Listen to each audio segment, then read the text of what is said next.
Cricket, I'm glad to say, still holds the attention of many superior minds, but it's the sport of athletics proper which holds the highest interest from April to September. Well, there's nothing wrong in that, is there?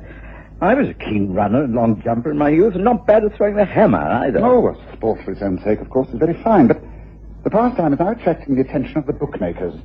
Bets on matches between Oxford and Cambridge are the most unlikely events. Before we know where we are, those American universities, which try so unsuccessfully to emulate ours, now be opening their doors to students, simply because they can play games like baseball better than others, really. It's hardly keeping up standards.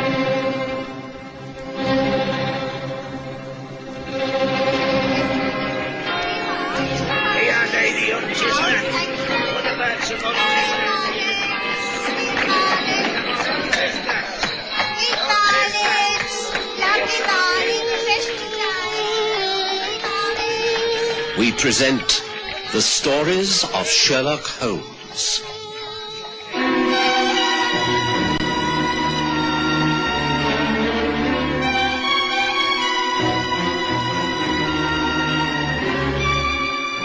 Tonight, a problem at Oxford.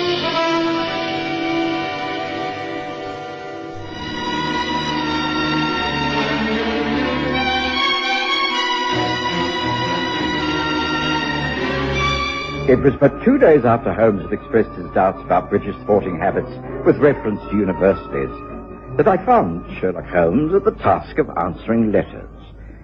It was an occupation that he thoroughly disliked. He rarely engaged in small talk and found casual correspondence a waste of time. If the matter required his attention, then it was usually answered by a short telegram. On this occasion, he looked up with a slight smile of welcome and said, "This may interest you, Watson. I've had a letter from the Dean of St. Mark's College, Oxford. There's been some trouble about a cheque, which he's asked me to investigate privately. It appears that some person, posing as an undergraduate and wearing the St. Mark's colours, cashed a cheque at an Oxford bank.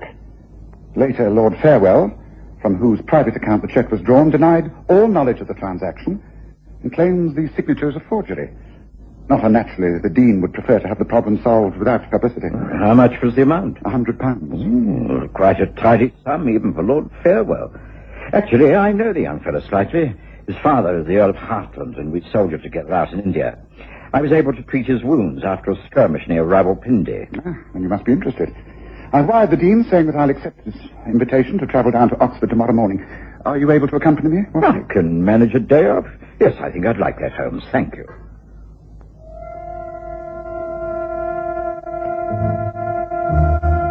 We took the 10 o'clock train from Paddington and were at St. Mark's College in good time for lunch.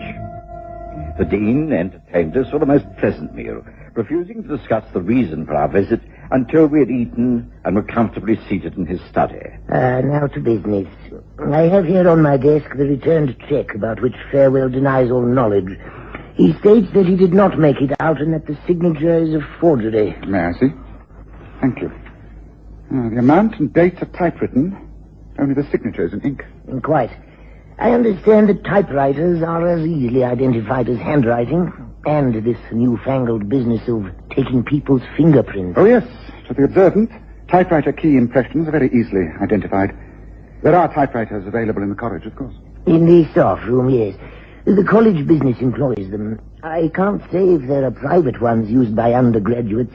I imagine there must be. I read a number of typewritten manuscripts. Then we've got something to go on. Yeah? You sent for me, sir? Yes. Farewell. Please come in. Meet Mr. Sherlock Holmes and Dr. John Watson from London. How do you do, Mr. Holmes? Your name is, of course, well known to me. And, of course, Dr. Watson. How do you do, sir? Hello there, Christopher. How do you do? Haven't seen you for about 3 years when you won the mile at Harrow. Your father was very proud of you. I hope he will have reason to be more proud in the future. I suppose the Dean has told of my present trouble. We have called to see if we can help. The affair is quite trivial in a way. I mean, I've been tricked out of £100, but the pater will recompense me, but, well, that's not the point. The point is that someone in this house has stooped to this method of stealing. Naturally, I felt I had to report it. Of course. I was just studying the cheque when you came in. Tell me, how could anyone have got hold of the form? I run several accounts. I admit I've never been too careful about locking up my checkbooks. I often find them in the inner pockets of my suit, or blazers, for instance. The whole form and the counterfoil were ripped out of a checkbook I found in the drawer of my desk. I see. And you stay here in the college? No. I'm at Falcon Lodge, across the playing fields. It's private. I have the first floor. I don't think there was any form of burglary or anything like that. I mean, anyone could have got at my checkbook, taken it from my coat or briefcase when I was at lecture or out on the sports fields. I see. So any of your colleagues could have seized the opportunity to tear out a check form and counterfoil from the book you were carrying. You would naturally continue to write checks without being aware that one was missing. When did you become fully aware of the fraud, Lord Farewell? When I saw my bank statement. I studied the returned check. I knew it had been forged, and so I came straight to the Dean. Well, looking at the check, it's clear that it is a forgery. The person who did this is an old hand at the game. How do you deduce that, Holmes? The easiest way to copy is to perfect the handwriting upside down first. I think this was so in this case. I imagine that your signature is readily available, Lord Farewell. I mean, there are specimens to be seen in public. Oh, yes, of course. I sign all the sports items on the notice board. The teams that are selected, for instance. Everyone knows my signature. So to obtain a copy and imitate it would be easy. I think that the typewriter that was used was also readily available, is that not so? There is one in the common room attached to the library. Everyone uses it. Well, then it should be easy to compare the type. Good. Well, it's still early afternoon. I think a walk after that excellent luncheon would be a splendid idea. I'll be able to find the bank in question all right. Perhaps we can meet later, Dean. I shall be here at your service, Holmes, and thank you for going to all this trouble. Perhaps you'd care to take tea with me at Falcon Lodge when you return. Shall we say 4 o'clock? That seems a very sound idea. Thank you, Dean. Thank you, Lord Farewell. We shall see you around about 4 o'clock. Come, Watson. It was but a 15-minute walk to the main road and the bank where Lord Christopher Farewell had his accounts. The bank manager seemed to be expecting us. He listened intently to what Holmes had to say, and then called in a young man who was on duty at the banking counter when the fraudulent check was cashed. Together, they listened to Holmes. I'm undertaking a private investigation into the cashing of this forged check. So far, we've only established that it was typed on a communal typewriter at St. Mark's College. It could have been signed by anyone. Now, you were on duty when the undergraduate presented the check? You can speak quite freely in front of Mr. Holmes, Hughes. This is all in confidence. Oh, yes, I was.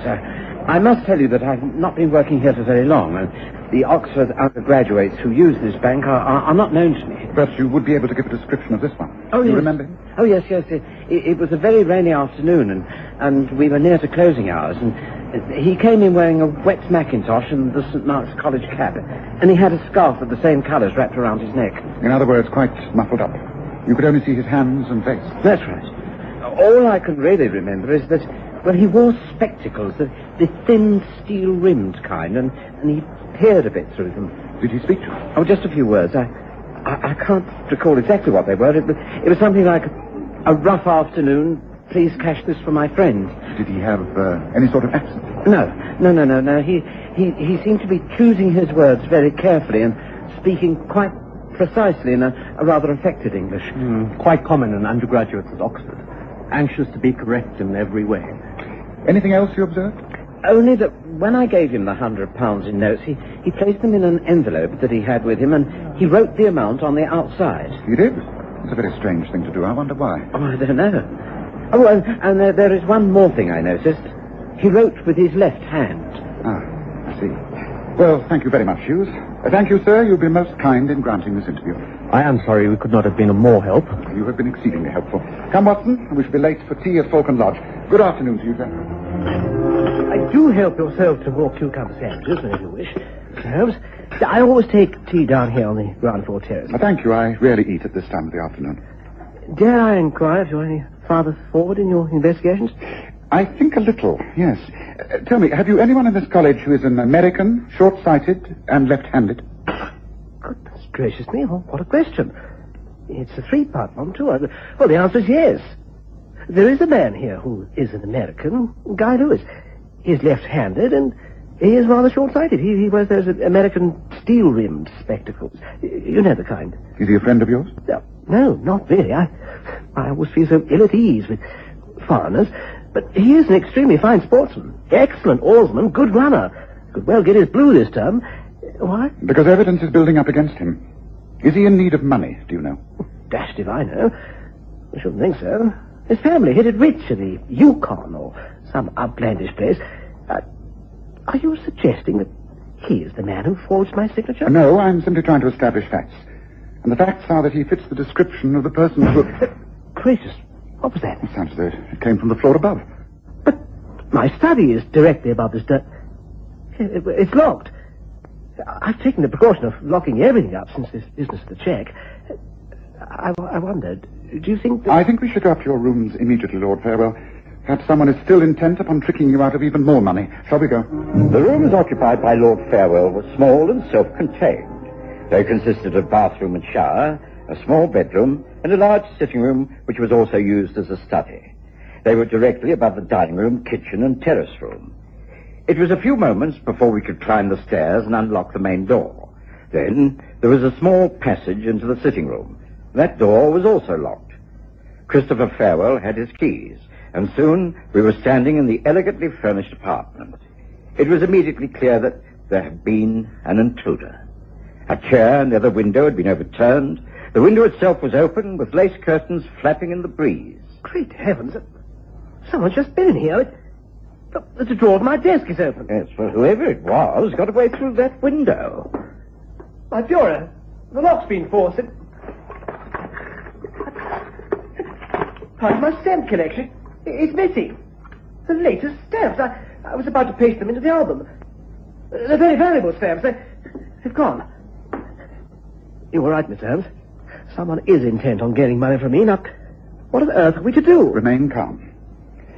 Now, you locked up the whole of this self-contained apartment. Is there any other entrance? Well, no, just the main door to the stairs and ground floor. Well, it seems clear how the thief got away, but how did he get in here? Blessed if I know.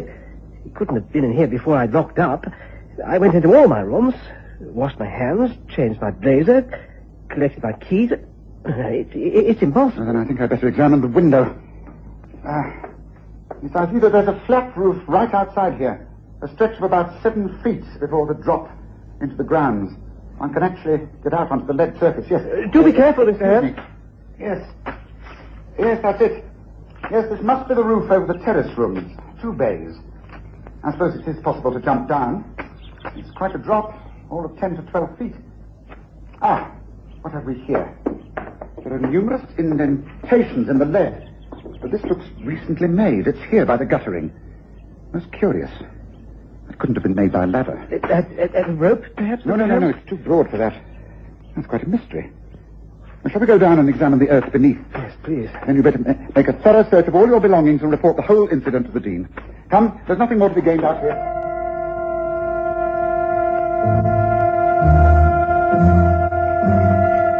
Holmes and I made our way down to the grounds, while Christopher Farewell made a thorough check of all his possessions. We knew the alarm would soon be raised and the whole of the college agog with the news. It was one of those spectacular incidents that could not be hushed up. The burglary had actually happened above us while we were quietly drinking tea and eating cucumber sandwiches. I thought it all had an air of unreality about it. But Holmes was not at all put out. He went over the gardens under the window with his usual thoroughness. Yes, here in the grass. This is freshly marked. See, Watson? Yes, it's a sort of triangular indentation. I think I can actually remove this section of turf. Yes, it could be valuable. Yes, I wonder if anyone here at the college comes from the Fen country. Well, why do you ask that, Holmes? That's just a thought, following the logical conclusions of the evidence so far. Christopher, some of his friends. Holmes, Mr. Holmes, I'd like you to meet a few of the men from my college. This is Jolliphant. How do you do? Stocking business. My friend Eric Davidson. How do you do? I can't believe all that Chris has been telling us. And this is our American scholar, Guy Lewis. I'm pleased to meet you, Mr. Holmes. I guess this is something no one ever thought would happen. A thief at St. Mark's. I don't get it. I'm pleased to meet you all. I know that this is likely to cause a lot of talk and a great deal of scandal should it become public knowledge. I think you should remember the college and try to hush it all up. The news may be given out by the Dean as he thinks fit. But you know what will happen if the press gets hold of this. Yes, indeed. It would go a long way to smear the reputation of Oxford. And with the big sports encounter with Cambridge coming up, well, it won't do us any good. I agree. I am the one who's been chosen as a victim, but I must insist that we keep this within the house. I know you're all good friends and will support me in this request. We will. But it can't be overlooked, Chris. The man who did this must be found. it isn't stopped, who knows where it'll all end? Well, I agree. I think there should be a general search made of everyone's rooms. It needn't be rowdy, just quietly and methodical. What do you say, Guy? Sure. I go along with that, sure. Why not? Right. Let's put it all to the Dean as quietly as we can. We must be guided by him and Mr. Holmes. Now, what do you say, Holmes watched the retreating backs of the young men with a thin-lipped smile. I could tell that he'd already formed a theory, but was not prepared to discuss it. It wasn't until over an hour later, when we were gathered in the Dean's study, that Christopher Farewell entered hurriedly. I'm sorry, sir. I wondered if you were available, and Mr. Holmes. Good, you are still here, sir. My stamps have been found. Ah, they have. And may I ask where? They were found at the back of a drawer in Guy Lewis's study, sir. I see. Well, this is a very serious matter, Farewell. What does the young man say? He protests his innocence, says he knows nothing about the stamps. He maintains that he's not responsible either for the forged check or the theft of the stamps. Mm-hmm. He must be given a fair hearing, of course, but it does seem that he has a great deal of explaining to do. Mr. Holmes, you are the expert on these matters. What do you recommend? Well, with your permission, I should like a select group of your friends, including Mr. Guy Lewis, to gather here in the Dean's study as soon as possible. Yes, I think I can rely upon you, Lord Farewell, to choose the right men. Those I've just met, for instance, Jolliphant, Eric Davidson. A few more who are chosen athletes. They must all be sworn to secrecy for the sake of the college. Can you arrange that for me straight away? Of course, it was arranged. And within 20 minutes, the half a dozen young men were seated quietly in front of the Dean. Holmes immediately took the floor. This is the first time I've had the opportunity to address a group such as yourselves in a place of learning such as this. I'm very pleased to do so. I'm just disappointed that the circumstances are so unpleasant. As a private investigator, I've always maintained that crime is never what it appears on the surface.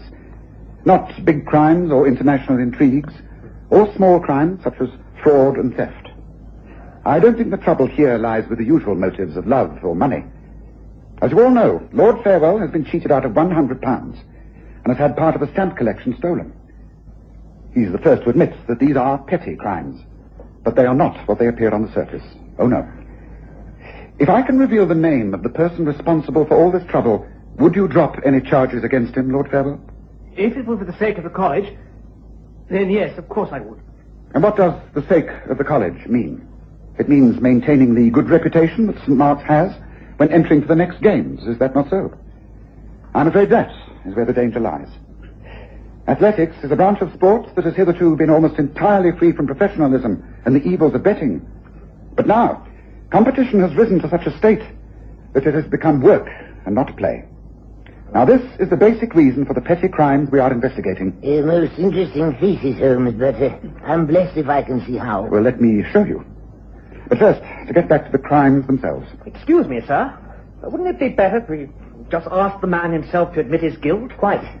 Come on, Lewis. You know you've been caught out. I have not. And I don't admit to anything. I'm not guilty. Just one moment, just one moment. Now, Now, let me start with you, Mr. Lewis. When I carried out an investigation at the local bank regarding the cashing of the forged checks, the cashier described the man to whom he gave the money as muffled up in cap and mackintosh. then it could have been anyone. At the time this took place, you were nowhere to be found? I was out walking. It was a dreary day, but I wanted exercise. I was quite alone. That is no alibi. The man was wearing spectacles and was left-handed. He spoke very precise English, which could be an effort to conceal an American accent. Now, look here, this just isn't fair. The check, which was typed out, had the dates of the day and the month transposed. In England, we put the day first, then the month and the year. Of course, correct. In America, it's the month, the day, and the year.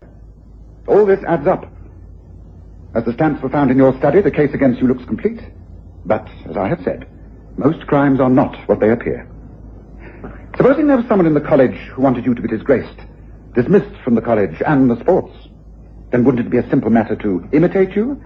A pair of steel-rimmed glasses, easily obtainable. The subtle typing of an American way of dating a check. The affected voice. Even the unnecessary writing of the amount taken on an envelope, so that the cashier should note that the left hand was used. Look here, Mr. Holmes. Do you mean someone was trying to get Lewis wrongfully accused? Yes, that is exactly what I do mean. It's all too obvious. It's all too pat. Guy Lewis is quite innocent. You're right, Mr. Holmes. Thank you. Then who has committed this annoyance? Well, it would be someone who, in the first place, would like £100 in ready cash. A gambling debt, perhaps. 2, someone who wants very much to be included in the Oxford sports team. desperate for his blue. 3, someone who is jealous of you, Lord Farewell. Perhaps a lady friend. Well, but that can only be... It can't be. 4, someone who is a fine athlete and a very fine pole vaulter. What? A pole vaulter?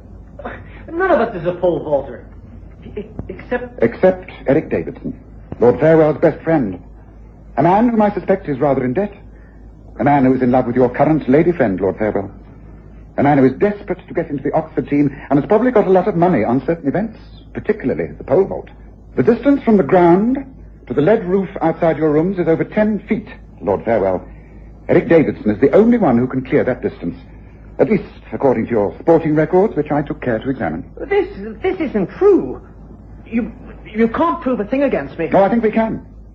I took an impression from the turf outside Falcon Lodge. I'm willing to bet that your vaulting pole has a triangular base, such as is used up in the Fen district. The spikes will fit the turf specimen exactly. You've been a little too clever all along, haven't you, Davidson? Well, gentlemen, I've concluded my investigation.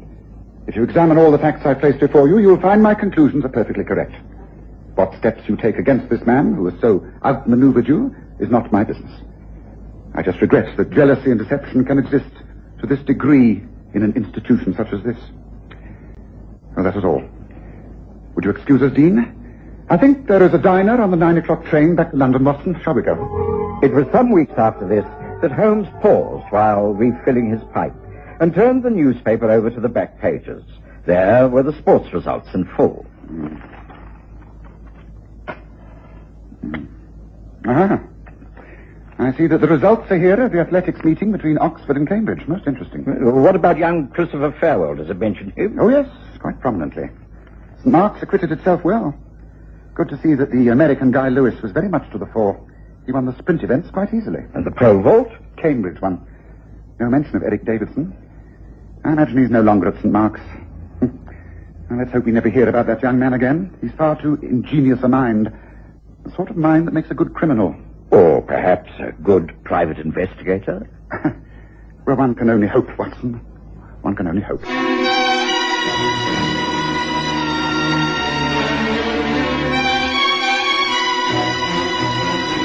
Listen again next Sunday to The Stories of Sherlock Holmes, with Graham Armitage as Holmes and Kerry Jordan as Dr. Watson.